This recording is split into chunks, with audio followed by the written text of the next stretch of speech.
చెన్నై మున్సిపాలిటీలో చెత్తను క్లీన్ చేసే ఒక ఆమె పేరు పద్మ. ఆమె ప్రతిరోజు ఉదయాన్నే పరిశుభ్రపరుస్తున్నప్పుడు రోడ్లను ఆమెకు రోడ్డు మీద ఒక బ్యాగ్ కనబడింది. ఏంటి బ్యాగ్ అని అది తెరిచి చూస్తే అందులో 36 తులాల బంగారము ఉంది.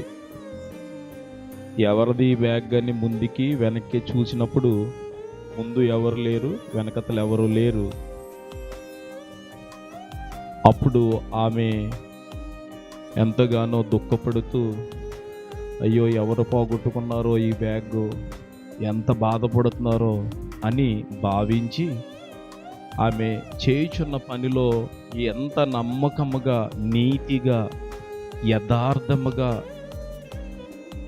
ఎవరు చూడలేదు కదా ఇంటికి పట్టుకెళ్ళిపోదన్న ఆలోచన కనీసము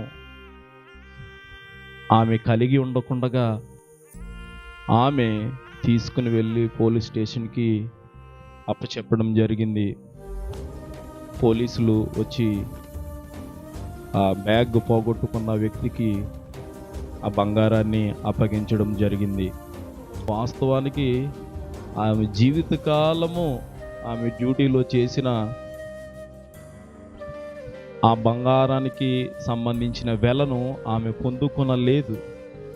కానీ తనది కానిది ఏది కూడా నాకు వద్దు అనుకొని ఆ బాధితులు ఎవరైతే బాధపడుతున్నారో వారికి అప్పచెప్పాలని ఆ యొక్క పోలీస్ స్టేషన్లో అప్పచెప్పిన సందర్భాన్ని బట్టి దేవుని యొక్క వాక్యం సెలవిస్తుంది. లోక సువార్త 16వ అధ్యాయము 10వ వచనము, కొంచెములో నమ్మకముగా ఉన్నవాడు ఎక్కువలోనూ కూడా నమ్మకంగా ఉంటాడు.